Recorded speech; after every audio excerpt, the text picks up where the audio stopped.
Hi everyone. I want to thank you all for sending me your intros. I've received well over 50 and there's probably no way I'm going to be able to use all of them. However, what I've done for this video is I'm putting one at the beginning and I'm going to put two at the end because I think they are really good and I want you to see them. So the beginning intro is by Bake What Your Mama Gave Ya, and I put two of them at the end of the video, one by Gleekout62 and another by Dottie Paintball. So here we go. Let's see what's cooking, let's get the facts. Let's see what's cooking, it's time for Yo-Yo Max 12. Hello everyone, today we're doing Taffy Apple or Caramel Apple Cupcakes. The recipe ingredients you're going to see on the video are for a half recipe, but the recipe in the description box and the recipe amounts I give you on this video are going to be the full recipe.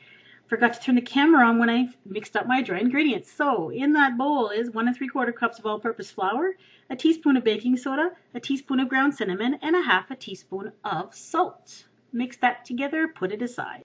Then in a large bowl, place 1/2 cup of vegetable oil, 3/4 cup of granulated sugar, 1 egg, and 1 cup of applesauce, unsweetened applesauce, and stir that together. As I know I said I was doing a half recipe on the video, but when it's 1 egg, I'm not going to put half an egg. I put a whole egg in there regardless. Then I'm stirring in the flour mixture, blending it all together with a spoon, and then pouring it into a Ziploc bag. Cut the corner of the Ziploc bag up, and then I'm going to put the batter into some mini muffin tins. And you're going to fill them up to about 2/3 full, and then bake them at 350 degrees for about 15 minutes until a toothpick inserted in the center comes out clean. Now I have two kinds of mini muffin tins. I have the darker one, which are smaller, and then I have this aluminum pan, which is a bit larger. That's the larger one, and then I'll show you what the smaller one looks like. I think that for this recipe, it's better to use the smaller ones rather than the larger ones. You're going to need some Kraft caramels, or these little individually wrapped caramels. You're going to need 3 14-ounce packages of those. You're going to put them in a bowl, and you're going to add 1/2 cup of milk or cream. You're going to put it in the microwave, heating on high, 2-3 minutes, and stirring every once in a while until it's melted and smooth. You also need some chopped up nuts if you'd like. You're supposed to use peanuts as far as the recipe goes, but I have some chopped up cashews is what I'm using on the side.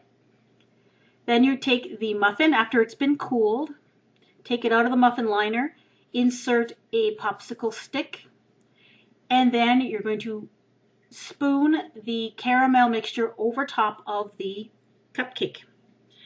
And I recommend you start at this part where the stick is inserted into the cupcake. It just helps it hold on to the cupcake a lot better, because these have a tendency to want to fall off. And once it's coated with the caramel mixture, you can let some of the excess drip off. And then if you'd like, you can just roll it into the chopped nuts and then place it onto, like I'm doing here, a silicone mat, or you can put it on some waxed paper or on a greased cookie sheet. And then you're going to let those harden either at room temperature like I am here now, or you can put them in the refrigerator to help that speed that along a little bit. And here's a close-up of another one.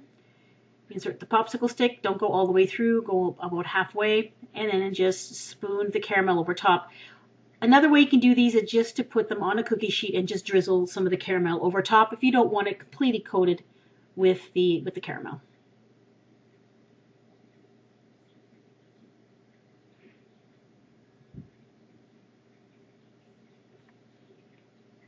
I found that the caramel actually hardened very quickly once it was put onto the cupcake, and even it was hard to get the chopped nuts to stick to it. Another tip I'm going to give you is I recommend that you serve these immediately or keep them in the refrigerator, because I left mine on the countertop overnight. And as you can see, I put them into little paper cups just to hold them. And those paper cups actually didn't stick to the caramel the first day. Next day, however, I guess because of the moisture in the cupcake, the caramel kind of oozed off, stuck to the paper like crazy, and pretty much there was not much you could do with them. You had to break them apart to get them out. So serve them the same day or keep them refrigerated in order to keep their nice shape the way they are right now. The actual cupcake itself underneath the caramel is very good. You can taste the apple, you can taste the cinnamon, and it goes very well with the caramel, of course, as you might expect. So I think these would make a really cute little treat to make it around Halloween time as well, or in the fall. So taffy apple or caramel apple cupcakes, give them a try. Let's see what's cooking, let's get the facts. Let's see what's cooking, it's time for Yo-Yo Max 12. Let's see what's cooking, let's get the facts.